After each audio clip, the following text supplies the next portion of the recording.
Democracy is rule of the people for the people by the people. लोकशाही लोगों का के जरिए वो की प्रथा है। तो जिसको हम सरकार कहते हैं वो लोगों की है। हर भारतीय नागरिक वो सरकार को ओन करता है। हर गाड़ी बंगला जो भी है सरकार का वो हर नागरिक का है। उसका मतलब वो घर नहीं ले जा सकता उसको, मगर जो सूचना है सरकारी दफ्तरों में वो भी जनता की है। और मैं याद कराऊंगा जस्टिस मैथ्यू सुप्रीम कोर्ट के 1975 के डिसीजन को, जिसमें उन्होंने पहली बार सुप्रीम कोर्ट का स्टेटमेंट दिया था सूचना के अधिकार पे, और कहा था कि एक्सेप्ट फॉर नेशनल सिक्योरिटी बाकी सब सूचना जनता को देनी चाहिए। नेशनल सिक्योरिटी से लगता कुछ सूचना है उसको छोड़ के बाकी सब सूचना जनता की मिलनी चाहिए। और सूचना का अधिकार का डिफॉल्ट मोड ये है कि सब सूचना जनता की है और वो मिलनी चाहिए। अब ये एक अननेसेसरी कंट्रोवर्सी खड़ी हो गई है प्राइवेसी और सूचना के अधिकार के बीच। मेरे हिसाब से मैंने सुप्रीम कोर्ट के कई निर्णयों का अध्ययन किया है। सूचना के अधिकार के कानून को 81J को पूरे ढंग से एनालाइज किसी भी सुप्रीम कोर्ट जजमेंट ने नहीं किया। ये मैं बड़े दावे के साथ कह रहा हूं और बड़ी जिम्मेदारी के साथ कह रहा हूं कि बहुत कम नसीबी है। कानून को एनालाइज करना सुप्रीम कोर्ट का अधिकार है, मगर पहले कानून को एनालाइज तो करें। एनालिसिस के बिना कोई भी statement is not a ratio decidendi and that does not form a law. कानून वो है जो कानून को देख के उसका इंटरप्रिटेशन किया और उसके बाद कुछ नतीजा निकले। अनफॉर्चुनेटली वैसा नहीं किया गया है। और मेरे हिसाब से आरटीआई, प्राइवेसी और संविधान तीनों समरूप हैं, और इस बारे में मैं बताऊंगा। मगर मैं शुरू करता हूं यहां से कि जनता मालिक है सब सरकारी इंफॉर्मेशन की, सब सरकारी चीजों की, और उसलिए उसको अधिकार है ये सूचना लेने का। उसे कोई कारण बताने की जरूरत नहीं है। इंसिडेंटली इस हिंदी ट्रांसलेशन में शिवानंद जी ने मुझे बहुत मदद की, उसके लिए उनका आभार। आर्टिकल 19 जिसके बारे में जिक्र हुआ था, इसमें बोलने, अभिव्यक्ति प्रकाशित करना और जानकारी प्राप्त करने की स्वतंत्रता सम्मिलित है। ये सुप्रीम कोर्ट ने बहुत सालों से कहा है, बहुत जजमेंट्स में कहा है। पब्लिश करने की जिम्मेदारी, स्वतंत्रता भी हमें आर्टिकल 19(1)(a) से मिलती है। सूचना का अधिकार भी वहीं से मिलता है और बोलने का अधिकार भी वहीं से मिलता है। अगर कोई बाधा सबको अप्लाई होनी चाहिए तभी वो लॉजिकल है, तभी वो संविधान से संवैधानिक है। बोलने में मैं बोल सकता हूं, पब्लिश करने में पब्लिश कर सकता हूं। सूचना लेने के टाइम मुझे एग्जम्पशन अप्लाई हो तभी पब्लिक इंटरेस्ट बताने की जरूरत है, अदरवाइज पब्लिक इंटरेस्ट बताने की कोई जरूरत नहीं है। अगर पब्लिक इंटरेस्ट बताने की जरूरत है तो कल को ये आर्गुमेंट होगा कि बोलने के पहले मुझे पब्लिक इंटरेस्ट एस्टैब्लिश करना पड़ेगा। आर्टिकल 19(1)(a) में कुछ चीजों में बंधन डाले जा सकते हैं, कुछ हर्डल डाले जा सकते हैं, जिसमें दो ही वर्ड्स है मेरे हिसाब से जो प्राइवेसी से लगता है: डिसेंसी और morality. Sovereignty of state, security of state, friendly relation, foreign states, public order, contempt of court, defamation और इंसाइटमेंट टू एन ऑफेंस, उनको कोई शब्दों को लागू नहीं होता है। दो ही शब्दों को लागू होता है, डिसेंसी और मोरालिटी को प्राइवेसी से लागू होता है। आरटीआई कानून की धारा 7 स्पष्ट तौर पर कहती है कि सूचना देने से इनकार करने का कारण मात्र, आई रिपीट, मात्र इस कानून की धारा 8 और 9 में ही दिया गया है। और 81J का हम संबंध देखेंगे सूचना और प्राइवेसी से। अब 81J क्या कहता है ये तो अंग्रेजी में लिखा है, मगर उसके लिए 3 वजह दिए हैं। व्यक्तिगत पर्सनल इंफॉर्मेशन को कानून ने बाहर नहीं किया, ये बहुत महत्व का है। जजेस को भी समझाना जरूरी है, लीगल प्रोफेशन को भी समझाना जरूरी है कि जनता का अधिकार ऐसे ही नहीं गंवाया है। साउथ अफ्रीका में पर्सनल इंफॉर्मेशन बैन किया है, एग्जाम किया है, वो वहां का कानून है, मुझे उससे लेना देना नहीं है। कुछ लोग कहते हैं फॉरेन में ये पर्सनल इंफॉर्मेशन बैन होता है, तो फिर मेरी पार्लियामेंट को ही मैं खारिज कर दूं, क्योंकि जरूरत क्या है पार्लियामेंट की, मैं दूसरे देशों के कानून के हिसाब से करूंगा। मेरा कानून क्या कहता है? सूचना के अधिकार में 81J को बहुत केयरफुली क्राफ्ट किया गया है और हर शब्द का महत्व समझना जरूरी है। सूचना देने से इनकार तब किया जाएगा, पहले एक ये व्यक्तिगत जानकारी थी, पर्सनल इंफॉर्मेशन हो तो इसमें आने की संभावना है, and disclosure of which has no relationship to any public activity or interest. 99% information जो सरकार के पास है वो पब्लिक एक्टिविटी का कॉन्सिक्वेंस है, वो प्राइवेट एक्टिविटी नहीं है। मैं घर में क्या खाना खाता हूं, मैं कैसे सोता हूं, क्या करता हूं मेरे घर के अंदर, वो कोई पब्लिक रिकॉर्ड में नहीं आता है। अनलेस एक्स्ट्राऑर्डिनरी सर्कमस्टेंसेस, मेरे घर पे किसी ने बंद लगा दिया तो आता है, या मेरे फोन को टैपिंग किया, that is extraordinary circumstance. Normal course में मेरी प्राइवेसी के बारे में कोई सूचना नहीं दी जाती। और जैसे वीरेंद्र जी ने बताया, सुप्रीम कोर्ट ने यह माना कि आधार के लिए बायोमेट्रिक लेना प्राइवेसी इंट्रूजन नहीं है।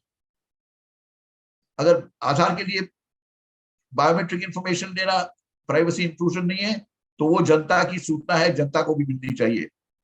एक ये दोनों स्टैंड कैसे हो सकते हैं कि मार्क्स प्राइवेसी है, रिकॉर्ड्स प्राइवेसी है, पब्लिक सर्विस प्राइवेसी है, मगर आधार की बायोमेट्रिक प्राइवेसी नहीं है। मेरे हिसाब से वो ज्यादा प्राइवेट है दूसरी चीजों से। मगर जिसको प्राइवेसी नहीं माना जाता है वो जनता के लिए प्राइवेट कहना गलत होगा। तो बहरहाल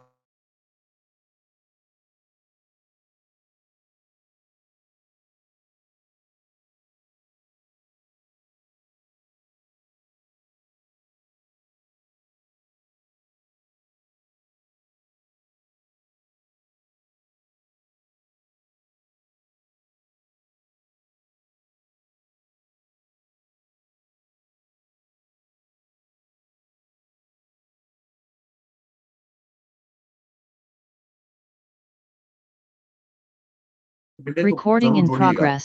डिसेंसी ऑफ मोरालिटी, अश्लील या अनैतिक हो सूचना, ऐसी सूचना नहीं देनी है जो नैतिकता को लांघे या अश्लील हो, ऐसी सूचना नहीं देनी है।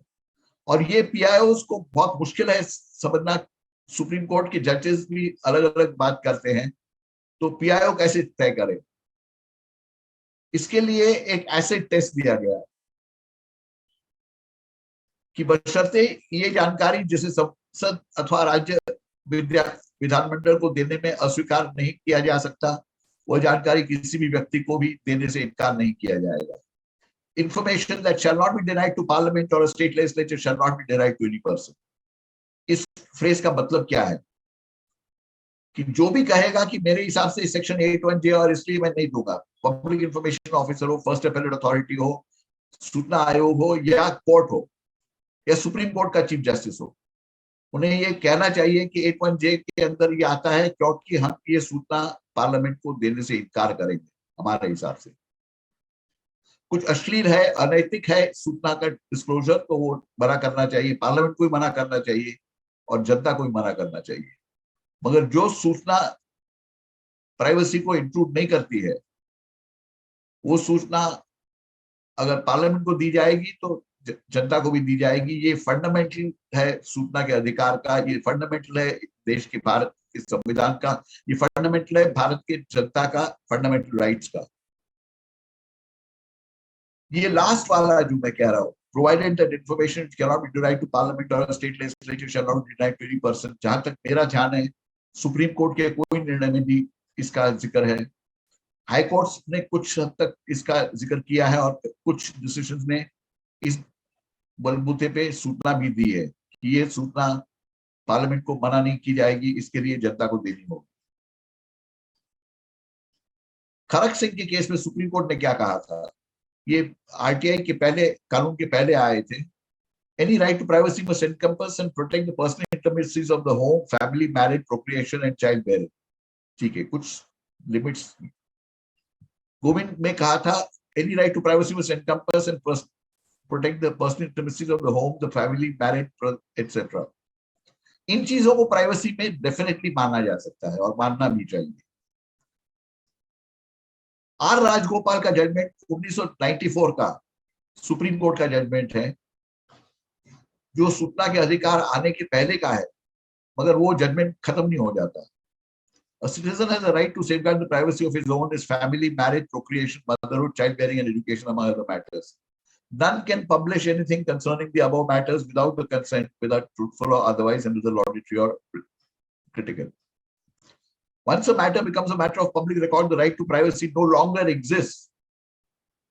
पब्लिक रिकॉर्ड क्या है? जो पब्लिक, जो सरकारी दफ्तरों में है, वो 99% पब्लिक रिकॉर्ड है, and becomes a legitimate subject for comment by press and media and others. We are, however, of the opinion that in the interest of decency, Article 19, an exception must be carved out to this rule, which is a female who is a victim of sexual assault, kidnap, abduction, or like offense should not further be subject to the indignity of her name and incident publicized. Fair enough. ये indecent होगा, ये immoral होगा. Article 19(2) को ले लिया are Rajagopal ने. सूचना के अधिकार के बारे में जो निर्णय दिए गए हैं सुप्रीम कोर्ट के सूचना के अधिकार आने के बाद, उनमें आर राजगोपाल जजमेंट को डील किया ही नहीं है, ऐसे ही उड़ा दिया है. गिरीश रामचंद्र देशपांडे जजमेंट 2 जज का ही बेंच था, राजगोपाल में भी 2 जज का बेंच था. गिरीश रामचंद्र देशपांडे ने कोई रीजनिंग नहीं दिया है. आप पूरा पढ़िए, अपनी बताइए रीजनिंग कहाँ है, क्या है. सिर्फ ये कहा कि हम कमीशन से एग्री करते हैं, कानून को लेके, उसके प्रावधान को लेके कोई एनालिसिस नहीं. और ये आर राजगोपाल के अगेंस्ट जाता है. देखो मेरे हिसाब से ये पर इंक्वायरी माना जाए तो कानून नहीं बनता है. कानून तब बनता है जब सूचना के, जब सुप्रीम कोर्ट या कोई कोर्ट कानून के हर शब्द को गौर करे और एनालिसिस करे और फिर बताए कि इसका ये मतलब निकालते हैं. अब ये देखिए, ये जो पर्सनल इन्फॉर्मेशन को सबको बैन करने की बात है. 4(1)B के तहत विभाग के प्रत्येक अधिकारी एवं कर्मचारी द्वारा प्राप्त मासिक पारिश्रमिक और उसके नियमों के तहत ये पर्सनल इन्फॉर्मेशन हो गया. व्यक्तिगत इन्फॉर्मेशन को बैन करना है अगर, तो ये सब 4(1)B खत्म हो गया. 4(1)B के सब जो प्रोविजंस हैं उनको खत्म कर दिए. राजस्थान में जन सूचना पोर्टल है जिसमें यह बताया जाता है कि कौन से गांव में कौन से आदमी ने कितना राशन उठाया, कौन सी तारीख को. ये सब इलीगल हो जाएगा पर्सनल इंफॉर्मेशन अगर नहीं दिया जा सकता है. किसका क्या गलत सर्टिफिकेट है, इनकम सर्टिफिकेट गलत है, कास्ट सर्टिफिकेट गलत है, एजुकेशन सर्टिफिकेट गलत है, ये सब इंफॉर्मेशन नहीं देने की संभावना है. सूचना का अधिकार भारत का ये मानता है कि भ्रष्टाचार कम करने का एक जिम्मा है सूचना के अधिकार पे, और उसकी वजह है जनता को ये अधिकार देने के लिए.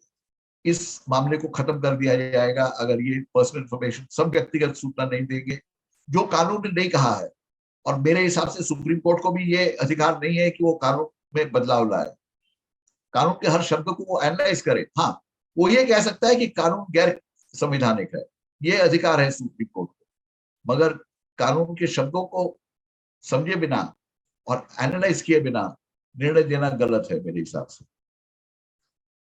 गिरीश रामचंद्र देशपांडे में देख लीजिए, the apex court held that copies of all memos, show cause notice and orders of censure, punishment, etc. cannot, are personal information as defined under section J of 8(1) of the RT Act and cannot be exempted and cannot be furnished. और कोई reasoning नहीं दिया कि 8(1)J का clause coat करते और बताते कि कैसे ये पर्सनल इंफॉर्मेशन है, कैसे ये इंफॉर्मेशन पार्लियामेंट को नहीं दी जाएगी.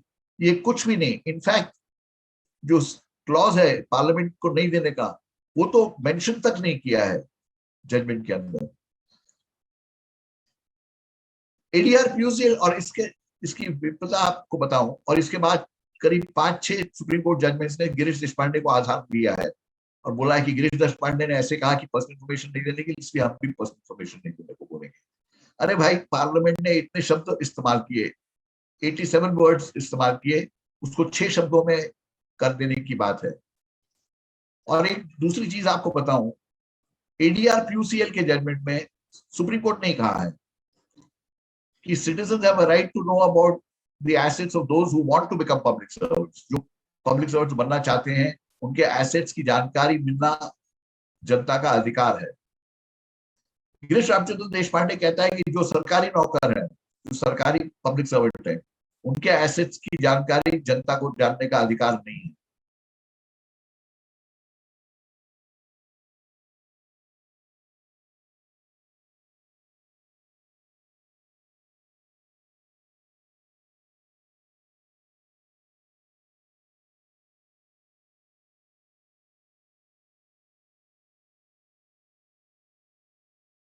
ये तो ऐसी बात होगी मेरे हिसाब से कि एक लड़का और लड़की अगर शादी करना चाहते हैं तो कोई कहेगा कि भाई आप एक दूसरे को सब चीजें इन बारों में बता दीजिए और उसके बाद ही निर्णय लीजिए. और अगर फिर शादी हो गई उसके बाद एक दूसरे को वो सूचना देना जरूरी नहीं है। ऐसा हास्यास्पद पोजीशन तो मैं समझ नहीं सकता हूँ।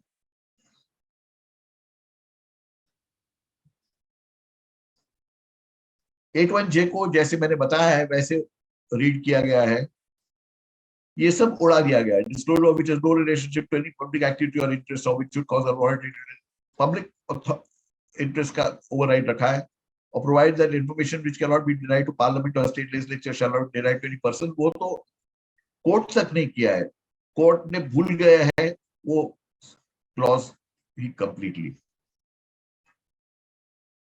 अब इसको दूसरी एक तरह से देख लेते हैं।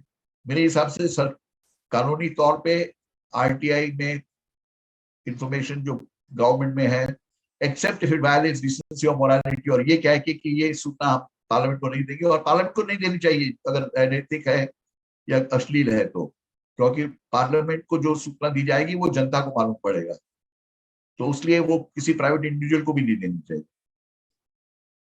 और दूसरी एक तरह से इसको देख लें, क्या सरकार को किसी नागरिक की निजता प्राइवेसी का नियमित निश्चित समय अंतराल में उल्लंघन करने का अधिकार है? आपकी प्राइवेसी को रूटीन में उल्लंघन करने का अधिकार है क्या सरकार को? और ऑब्वियस आंसर है नहीं। इसलिए अधिकतर जानकारी जो सरकार नियमित तरह से लेती है, जैसे सार्वजनिक रिकॉर्ड को प्राइवेसी का उल्लंघन नहीं माना जा सकता है। यदि सरकार द्वारा नियमित रूप से सूचना एकत्र करने में नागरिक की निजता का उल्लंघन होता है तो इसका विरोध किया जाना चाहिए। हम तो ये कह रहे हैं सरकार के पास सूचना है मगर पर्सनल इंफॉर्मेशन है, इसके लिए नहीं देना है। अरे भाई, प्राइवेसी को इंट्रूड करे तब तो, प्राइवेसी को इंट्रूड करने का सरकार को अधिकार नहीं है मेरे हिसाब से। ये फंडामेंटल है संविधान के लिए समझने का और भारत के देश समझने का। This has been reiterated by J. R. Rajagopal's statement when it states, once a matter becomes a matter of public record, the right to privacy no longer subsists। RTI में केवल वही जानकारी दी जा सकती है जो रिकॉर्ड में उपलब्ध हो, इसलिए नियमित रूप से एकत्रित की जाने वाली व्यक्तिगत जानकारी को निजता का उल्लंघन नहीं माना जा सकता,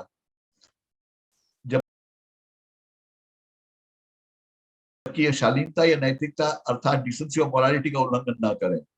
और फिर जहां शालीनता और नैतिकता का उल्लंघन हो रहा हो, इस स्थिति में तो ऐसी जानकारी संसद के साथ भी साझा नहीं की जानी चाहिए। ये सिंपल लॉजिक था पार्लियामेंट का। आर्टिकल 19(1)(a) के तहत 3 इंपॉर्टेंट राइट्स हैं: right to speak, right to publish. Right to publish mind you constitution संविधान में कहीं जिक्र नहीं है, आर्टिकल 19(1)(a) से ही इंटरप्रेट किया गया है। And right to information. गए 75 साल में वो दोनों right to freedom of speech and right to publish expand हुए हैं, सुप्रीम कोर्ट ने एक्सपांड किए हैं। सूचना का अधिकार गए 10 सालों में रिस्ट्रिक्ट कर दिया जा रहा है, जो कि कानून के हिसाब से नहीं है, संविधान के हिसाब से। ये कुछ मैंने दाखिले दिए हैं। मैंने डीओपीटी से मांगा था कि भाई आईएएस अधिकारी वर्ष 2 वर्ष 3 वर्ष और 4 वर्ष से अधिक समय में लंबित वार्षिक एसीआर कितने लोगों का है, नंबर पर्सनल इंफॉर्मेशन करके रिजेक्ट कर दिया डीओपीटी ने। विधायक निधि के विवरण के अनुरोध हो करते हुए अस्वीकार कर दिया कि ये व्यक्तिगत जानकारी है। हाँ, व्यक्ति तो के साथ तो लगता है। पीएम फंड के हितग्राहियों का विवरण देने से इनकार कर दिया। गृह मंत्री अमित शाह की सुरक्षा में खर्च के विवरण को आईटीआई के तहत इससे इनकार कर दिया। बहुत सारी इनकार अभी हो रहा है कानून के विरुद्ध, और ये अनफॉर्चुनेटली अपने सुप्रीम कोर्ट ने ऐसा इंटरप्रिटेशन दे दिया है, खासतौर पर गिरीश देशपांडे में, कि ये चल रहा है। किंतु कुछ पीआईओस, कुछ फर्स्ट अपेरेंट अथॉरिटीज, कुछ कमिश्नर्स और कुछ हाईकोर्ट जजेस निर्णय दे रहे हैं व्यक्तिगत इंफॉर्मेशन रिलीज करने को। वो कानून से तालमेल रख रहे हैं, संविधान से तालमेल रख रहे हैं। और कुछ लोग ये कह रहे हैं कि सुप्रीम कोर्ट का ये जजमेंट है कि फर्स्ट इंफॉर्मेशन नहीं देने का, इसके नहीं देंगे। पार्लियामेंट ने ऐसा कहा ही नहीं था कि व्यक्तिगत इंफॉर्मेशन नहीं देंगे।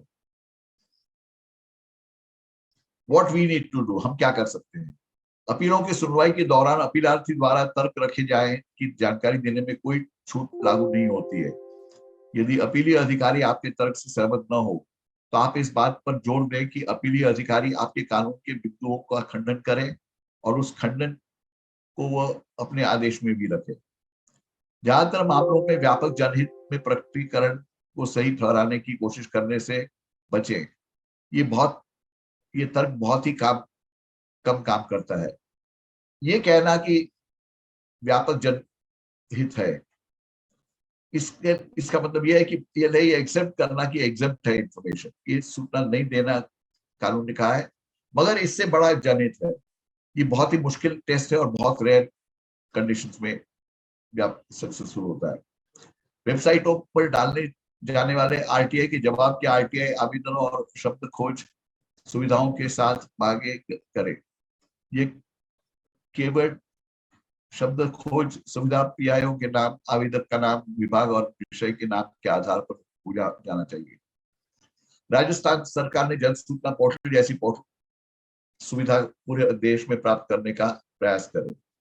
अधिकारियों द्वारा देखे गए सभी डैशबोर्ड, कंप्यूटराइज सिस्टम कई जगह चलते हैं, और जो डैशबोर्ड्स हैं जो इंफॉर्मेशन देते हैं अधिकारियों को, वो सब डैशबोर्ड्स हर जनता के, हर आदमी को देखने चाहिए, दिखाई देने चाहिए। ये कोशिश करनी चाहिए इंफॉर्मेशन कमीशन से ऐसे ऑर्डर निकलवाने का।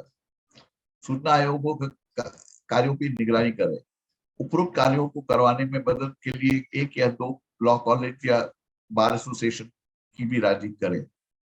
समयबद्ध ढंग से पेंडिंग मामलों में निपटारा के लिए सूचना आयोगों में मिलें और प्रयास करें।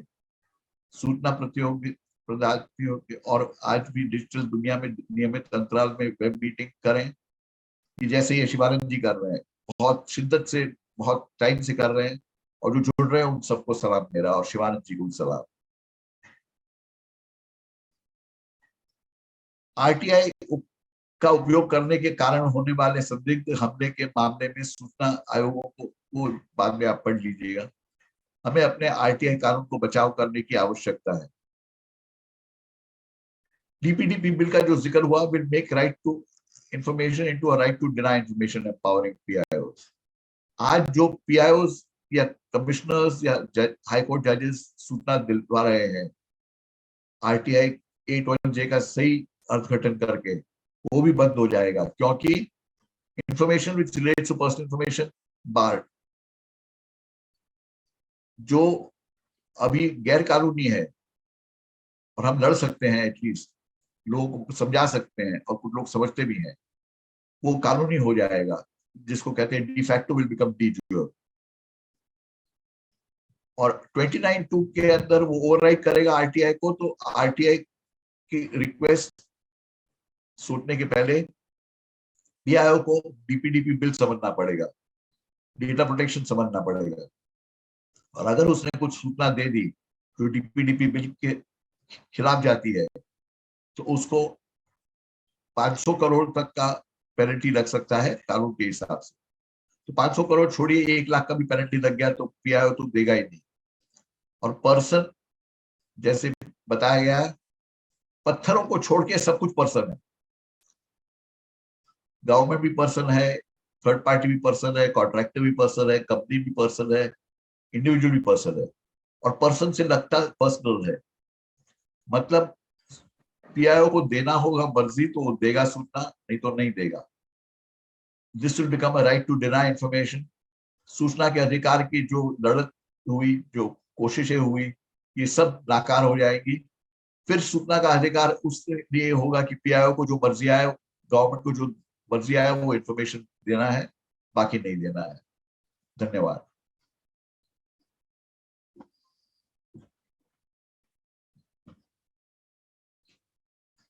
सर बहुत बहुत धन्यवाद, बहुत ही इंटरेस्टिंग आपने प्रेजेंटेशन दिया इस टॉपिक पर। हमारे बीच में माननीय आत्मदीप सर हैं, हम उनको अच्छा, इनवाइट करेंगे। एक छोटी रिक्वेस्ट है शिवानंद जी, किसी को भी अगर प्रेजेंटेशन चाहिए तो